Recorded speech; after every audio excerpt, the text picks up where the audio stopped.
Sest nüüd olen püsti, ei vaja narkot, ei vaja süsti. Nüüd olen siin, minevikku jäänud on hingepiin.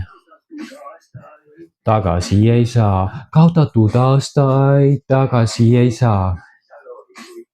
Seal oli suminat. Heipadi ralla kõik vaatajad, kuulajad, jälgijad. Ja ma ei suuda enam ilma selle ühiskondlike illusioonide kliinikuta üldse olla. Ühtegi päeva ei jää enam vahele. Ja siin ma jälle olen. Nii, ja ma mõtlesin, et täna paneme siis kaardid lauale, et muidu ma analüüsin siin selliseid kujuteldatavaid, ma ei tea, kas eesti keeles on õigesti, patsiente, aga täna siis mina ise, et aastaid ma kogu aeg mõtlesin, analüüsisin, et mis mul viga on, miks ma olen selline, nagu ma olen, ja siis kogu aeg oletasin. Nüüd hakkas see tsentrifuug, et ma oletasin, et mul on see ja teine mingi psühholoogiline teema. Ja boom, läksin sinna Sensusesse, ametlik mingi asi, kliinik, selle Brain Lion Instituudi otsene konkurent, aga ma ei saanud lasta enda kliinikus ennast analüüsida, siis need tulemused ei pruugi olla objektiivsed. Ühesõnaga läksin Sensusesse, tegin selle QB testi, see on siis tähelepanu häire, mis see veel oli, tähelepanu häire ja mingi muu asi, aktiivsus ja tähelepanu häire test. What do you know? Mul ei ole seda. Jälle, kohe. See teema langes ära. Ei mingisugust tähelepanu häire ja aktiivsushäire kuhugile selja taha peitumist. Nii. Jah, see maksis sellise normaalse tavalise inimese jaoks kena kopika, aga ma saan elus edasi minna. Järgmine asi, mis me ette võtsime seal, ja ma läksin konkreetselt psühhiaatri vastuvõtule teadlikult, ma tahtsin just nagu päris sellise konkreetse arsti vastuvõtule minna, et ma olen käinud psühhoteraapias ja terapeudi juures, aga see on üldjuhul lõppenud nii, et kuna mul on hea empaatia, elus palju iseendaga tööd teinud, siis minu puhul see formaat lihtsalt ei ole nii tõhus, et mul oli vaja konkreetset psühhiaatrit. Siis võtsime ette Snap testi ja see on nüüd väga põnev. Snap test. Snap test, mis need tulevad siis võiksid olla, et kohe vaatame, mis mul olid temperamendi ja isiksuse skaalal olid mõned näitajad ikkagi üle normi. Ja siit saab mingid mustrid välja lugeda, et näiteks histrioniline näitaja 77, 60 vist on see normaalne. See on siis, et suhteliselt emotsionaalne inimene, ekspressiivne ja tugeva vajadusega olla nähtav. Voilà, nagu ma olin terve elu seda poolt endas alla surunud ja loomulikult, mis sellele järgneb, kui sa ei ole sina ise?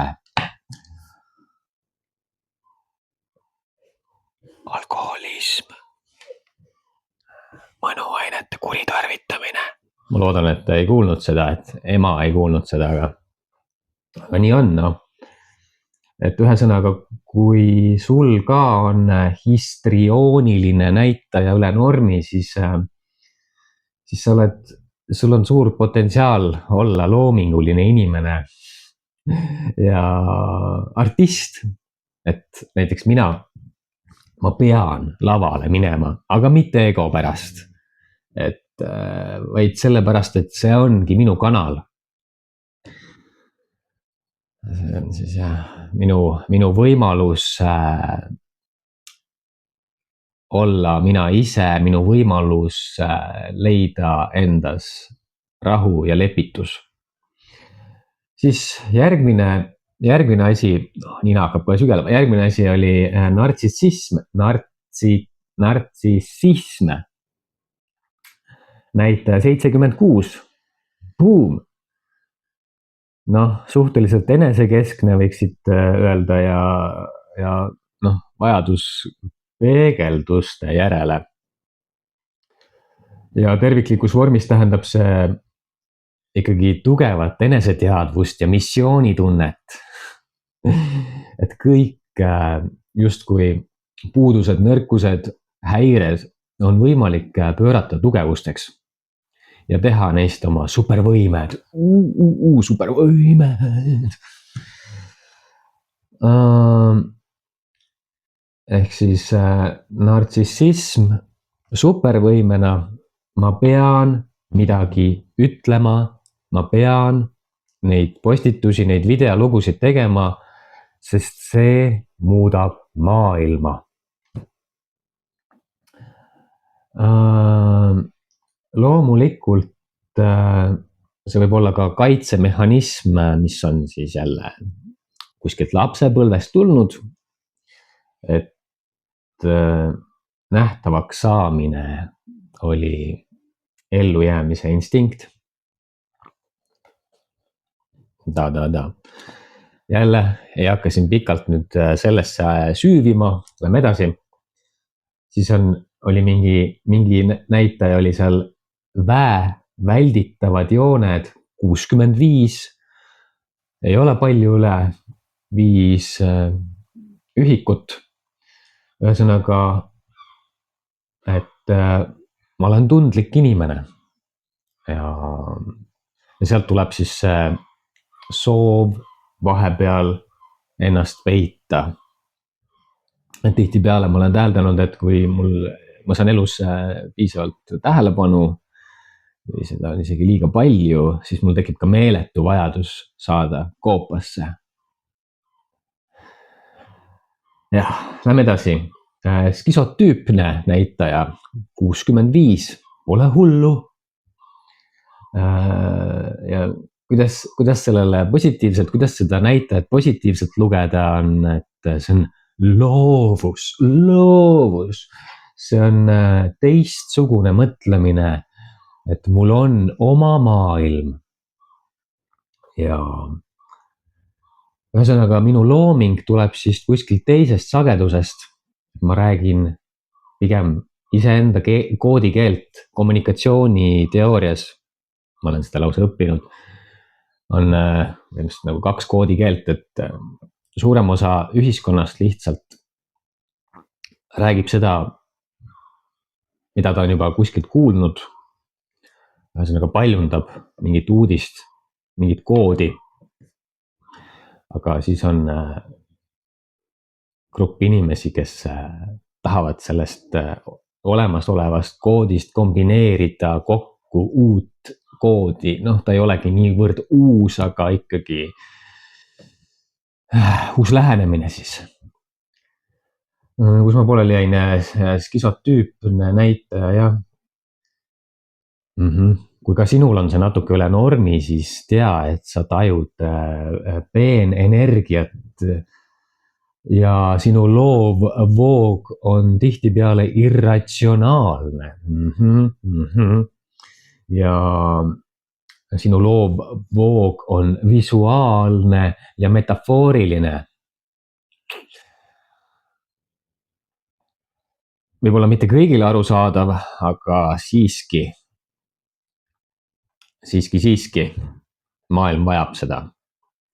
Teistsugust lähenemist, uudsust, uut vaatenurka. Siis on meil siin obsessiivne näitaja OBS on 67. See on siis detailitundlikkus natuke kõrgem ja vajadus kontrolli järele. No mis teha?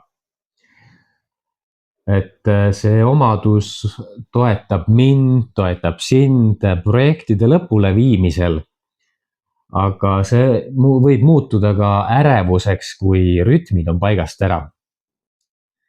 Just, elan seda praegu omal nahal üle, kuna jah, see ühiskondlik illusioonide kliinik coming at you tuleb viimast korda siit. Sellel seinal on see Brain Lioni logo siin viimast korda.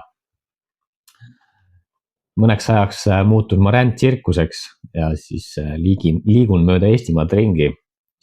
Tõenäoliselt maabun Viljandis mõneks ajaks. Aga kus ma pooleli jäin?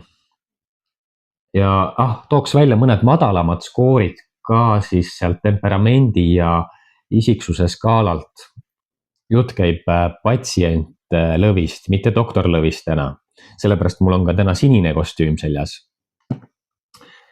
Mõned madalamad skoorid on prokrastinatsioon. See on ka siuke populaarne sõna mingi hetk olnud.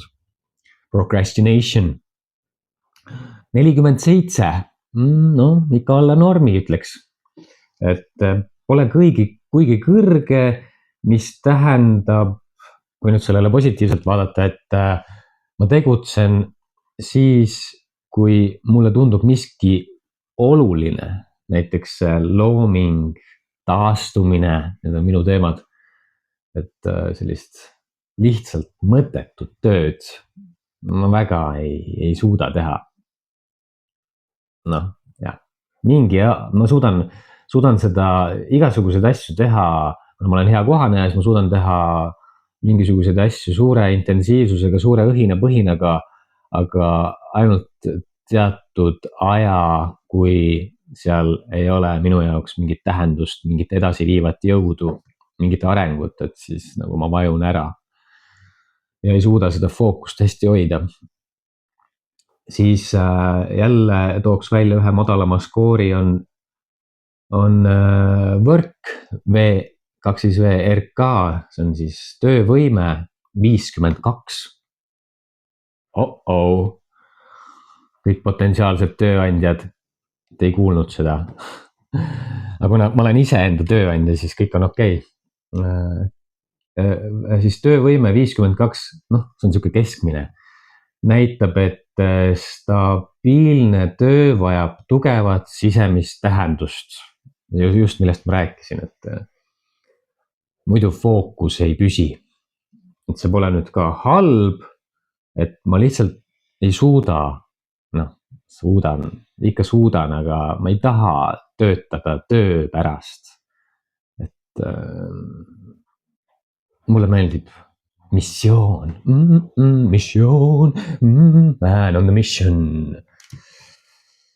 No vot, ma arvan, et see lugu läheb jälle päris pikaks. Nartsissistlik.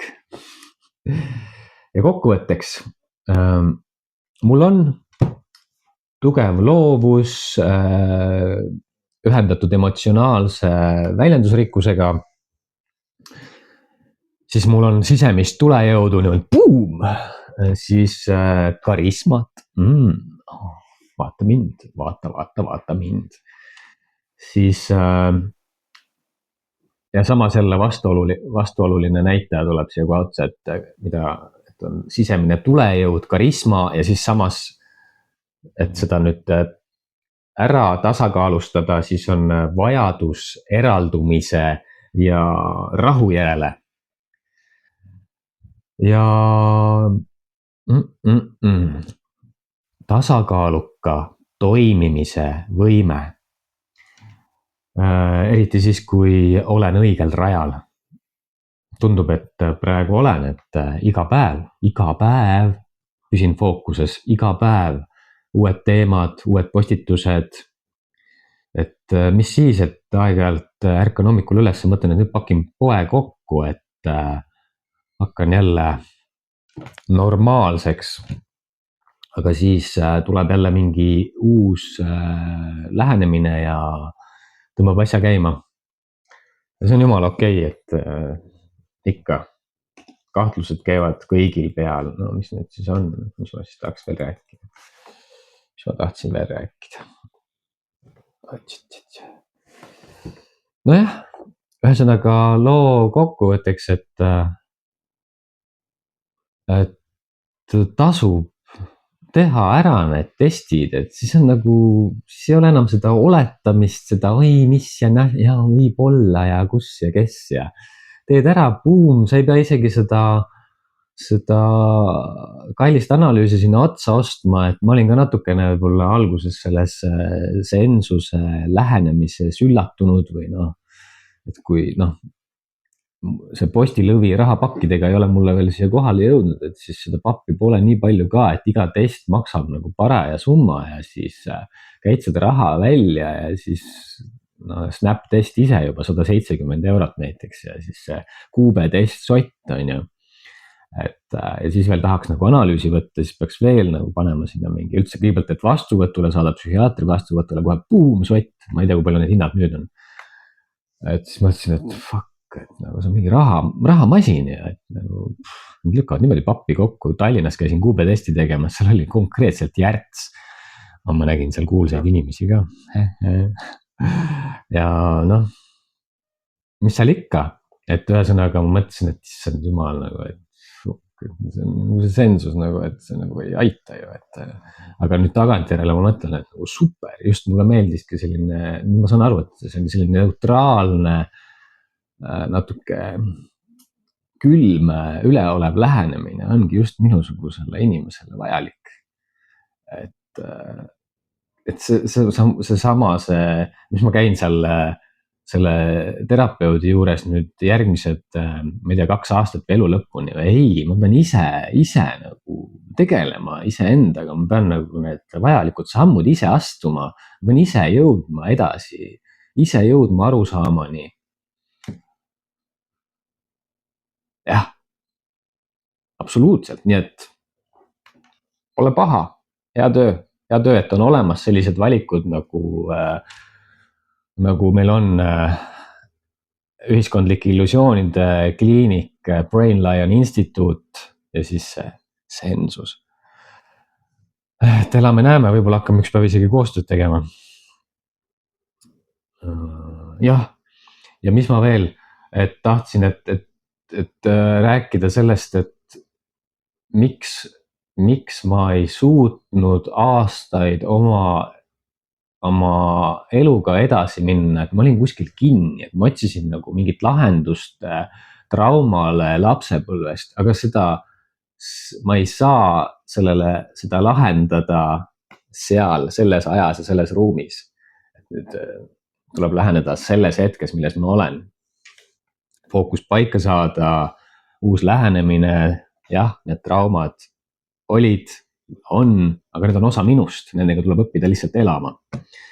Ja revolutsiooniline läbimurre tuli absoluutselt siit, see raamat, mida te juba siin 3. episoodi näete minu laual. Change your brain, change your life. Daniel G. Amen. Ma olen ka nagu suht skeptiline nende igasuguste eneseabi raamatute suhtes, et nad kõik kordavad enam-vähem ühte ja sama juttu. Aga nagu davaiks, no et ma mõtlesin, mis mul kaotada. See raamat jõudis minuni soojade soovitustega. Aitäh! Ja lugesin selle läbi ja vau, et põhimõtteliselt nagu arst ja mis see raamat mulle andis selle, et kui ma varem süüdistasin ennast ja süüdistasin lapsepõlve traumasid, on ju. Ja see oli ka tegelikult minu selline mugav põgenemise tee.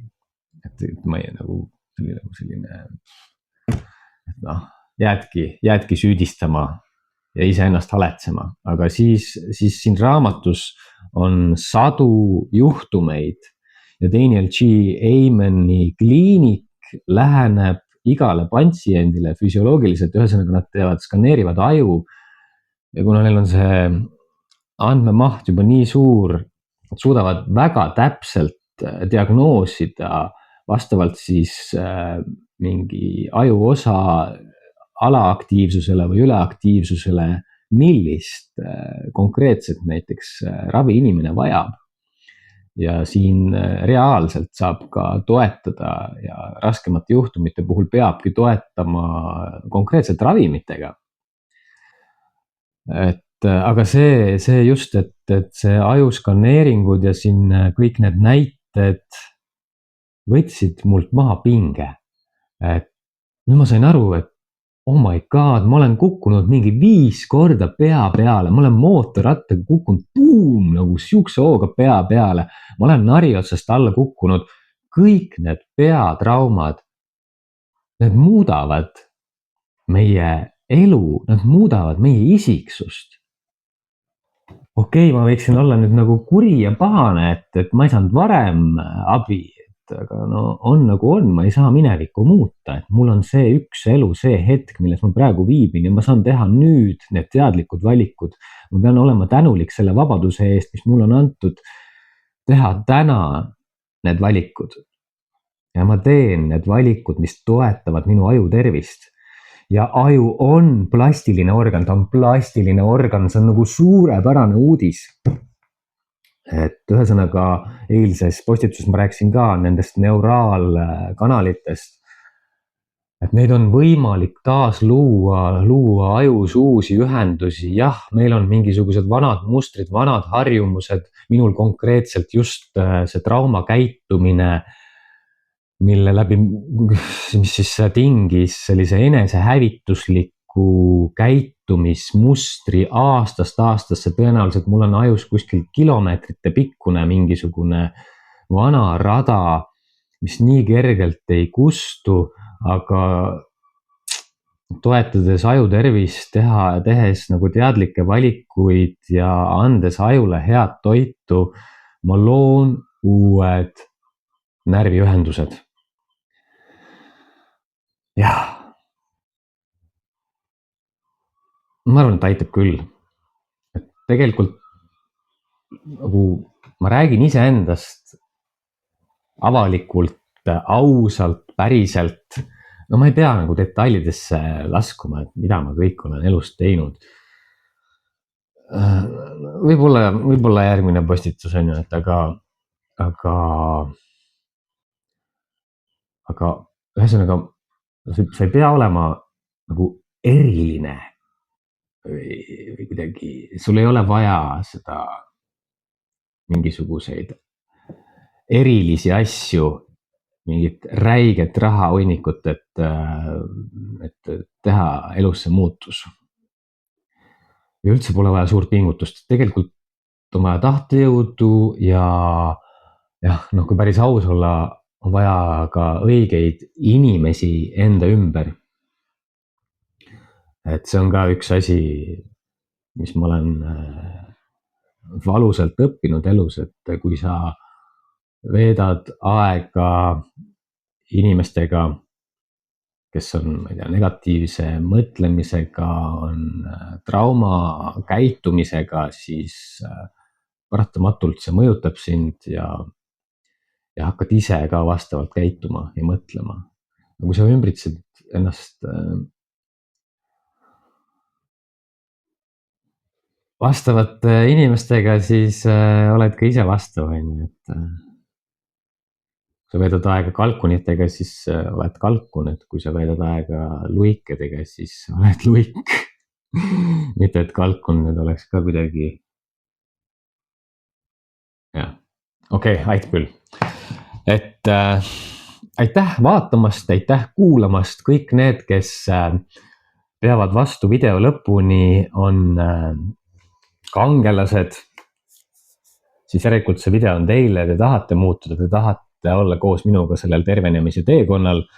Ja siin eile ma toppisin igasuguseid neid emojisid ja asju sinna videole lisaks, et inimesed siis, ma tean küll, et see attention span, see fokusseerimise võime on kaasaja inimesel väga lühikene. Et kui ma kasvõi vaatan oma seda Facebooki videote statistikat, siis keskmine vaatamisaeg isegi 5-minutilisel videol on 34 sekundit. Puja! et jah, see on jälle eraldi teema, et meie see mälu on läinud selle